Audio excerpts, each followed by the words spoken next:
yang tersebar secara proporsional di 34 provinsi di Indonesia. Data dikumpulkan 8 hingga 15 Agustus kemarin melalui wawancara tatap muka.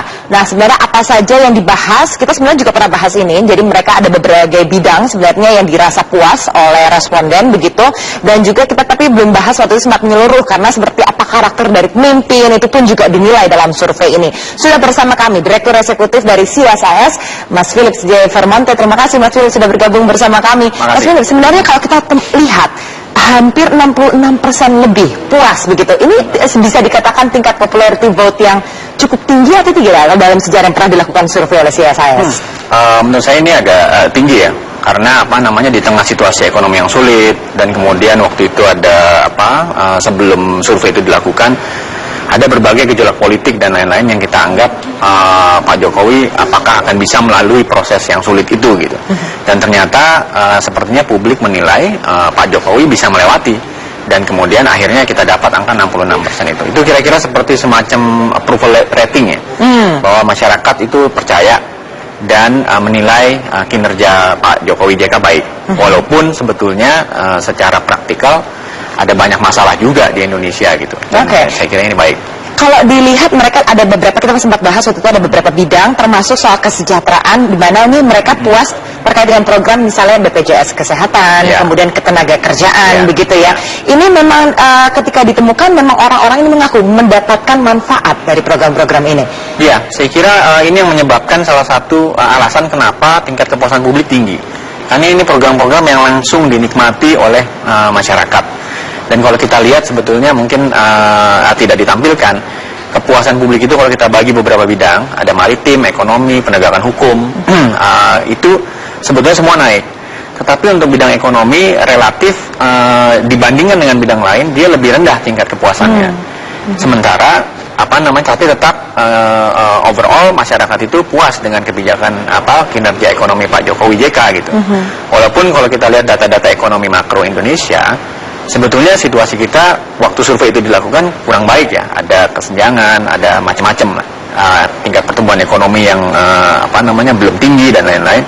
Tetapi itu terkompensasi oleh kemanfaatan yang dirasakan masyarakat lewat program strategis tadi, BPJS Kesehatan, BPJS Ketenagakerjaan.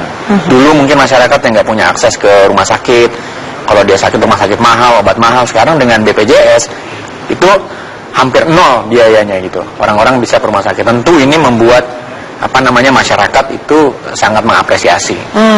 Dan juga kalau dilihat ini juga menarik. Tingkat optimisme publik terhadap masa depan Indonesia itu cukup tinggi. Optimis itu 65%. Dan memang dikatakan kalau orang Indonesia itu katanya lebih optimis dibandingkan bangsa-bangsa lain di dunia gitu ya. Ini faktor apa yang menyebabkan optimisnya cukup tinggi di sini? Saya kira bangsa Indonesia ini bangsa yang tahan krisis ya. Dulu tahun 97 waktu krisis ekonomi demikian susahnya dan banyak orang di luar negeri bilang Indonesia akan tercerai-berai seperti Yugoslavia dan lain-lain gitu ya. Kita menghadapi krisis ekonomi, krisis politik sekaligus. Ternyata hari ini Indonesia masih seperti ini, masih kuat, masih jalan terus dan itu karena daya tahan masyarakat kita yang luar biasa menurut saya. Ada banyak faktor ya. Karena masyarakat kita kekeluargaan, kalau lagi ekonomi susah, dia saling bantu dan lain-lain gitu. Yang kedua, salah satu faktornya menurut saya adalah faktor demografi Indonesia hari ini itu 60% penduduk kita usianya di bawah 40 tahun. Nah ini anak-anak muda, bukan orang-orang usia muda ini yang pasti optimis gitu. Kalau orang-orang populasi muda ini nggak optimis ya bisa gawat juga kita gitu. Dan ini saya kira refleksi dari kenyataan demografis kita bahwa kita ini populasi muda usia dan tentu saja akibatnya lebih banyak orang yang merasa optimis dengan masa depan banyak Indonesia. Opportunities ada begitu banyak mungkin. Opportunity dan saya kira mereka melihat perbaikan-perbaikan yang positif dan dibandingkan dengan negara lain di kawasan misalnya atau mereka juga baca berita kan ternyata kita relatif lebih baik ya. Eropa sedang krisis, Amerika krisis dan lain-lain, tapi kita relatif membaik. Ada juga soal penilaian terhadap kinerja kabinet kerja. Puas 56% begitu mereka lihat. Ini berdasarkan dari bidang-bidang tadi Anda sebutkan gitu, mereka melihat ada action nyatanya gitu misalnya kalau di bidang maritim atau seperti apa? Kalau yang ini sebetulnya overall persepsi umum masyarakat tentang kabinet Pak Jokowi. Dan ini kan survei dilakukan setelah reshuffle. Dan mungkin waktu itu baru saja dilakukan, mungkin masyarakat melihat ada perbaikan dari reshuffle yang dilakukan oleh Pak Jokowi. Karena isu tentang reshuffle itu waktu itu kan maju mundur nggak jadi. Ini yang kedua nih ya. Yang kedua ya maju mundur nggak jadi dilakukan hingga lama dan membuat sebetulnya mungkin situasi politik jadi kurang sehat. Karena itu terkait dengan bagaimana mengimbangi oposisi, bagaimana memperkuat posisi Pak Jokowi secara politik dan lain-lain. Belum lagi kemudian friksi internal dalam kabinet dan lain-lain yang membuat saya kira masyarakat sempat merasa ragu gitu. Ini mau diarahkan kemana? Tetapi ketika reshuffle itu dilakukan, masyarakat relatif menyambut baik dari reshuffle yang dilakukan Pak Jokowi.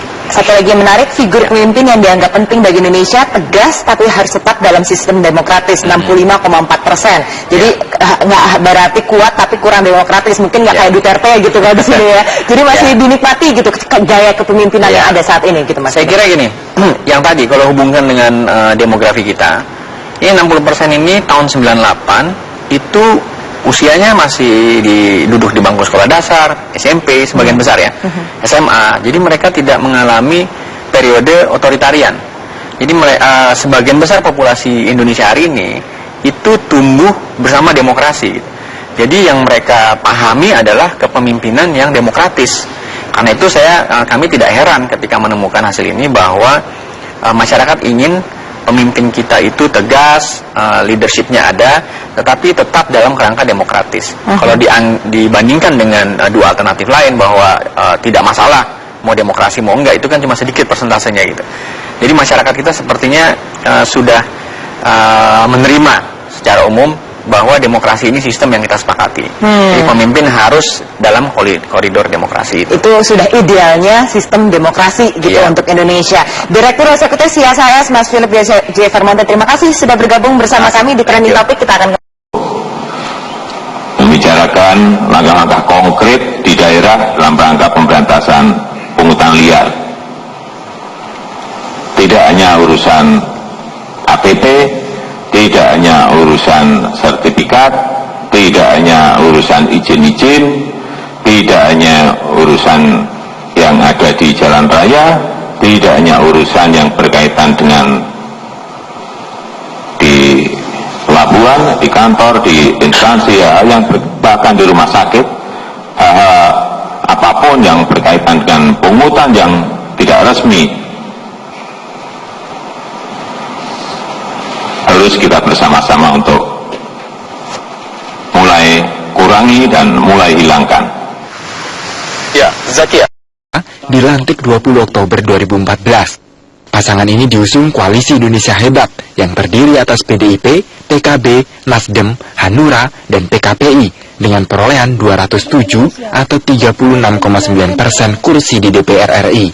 PKPI sendiri tidak memiliki kursi di DPR. Jokowi tak mendapat dukungan politik yang kuat di DPR karena dikuasai oleh Koalisi Merah Putih atau KMP. Pimpinan dan alat kelengkapan DPR dikuasai oleh KMP. Jokowi relatif beruntung meloloskan produk legislasi karena dua partai yang tergabung dalam KMP, yakni P3 dan Golkar, terbelah. Sebagian anggota DPR dari kedua partai mendukung pemerintahan Jokowi JK, sehingga Februari 2015, Undang-Undang Nomor 1 Tahun 2015 dan Undang-Undang Nomor 8 Tahun 2015 terkait pilkada berhasil diloloskan di DPR. Dukungan politik yang semakin kuat di parlemen juga memudahkan Jokowi JK meloloskan Undang-Undang Nomor 11 Tahun 2016 tentang amnesti pajak. Salah satu program Jokowi untuk mencari solusi memenuhi kebutuhan APBN. Perolehan uang tebusan amnesti pajak tahap 1 ini pun berhasil dengan capaian 90-an triliun rupiah.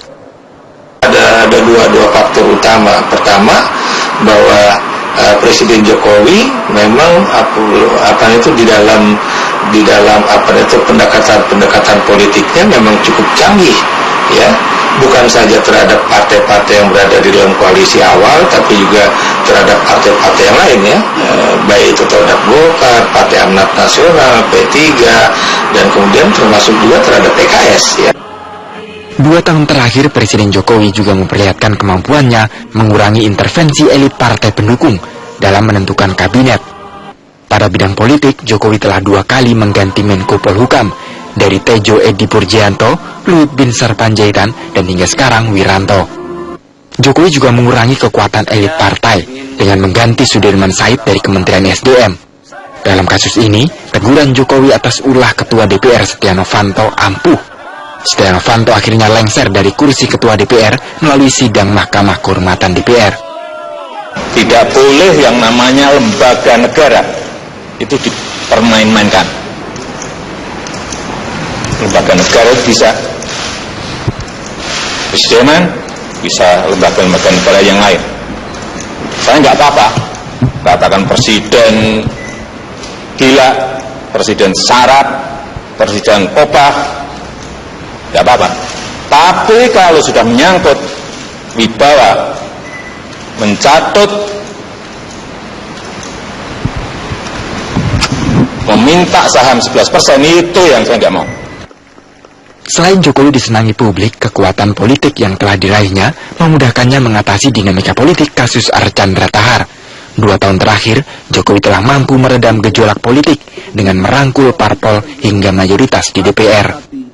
Tim Liputan Metro TV.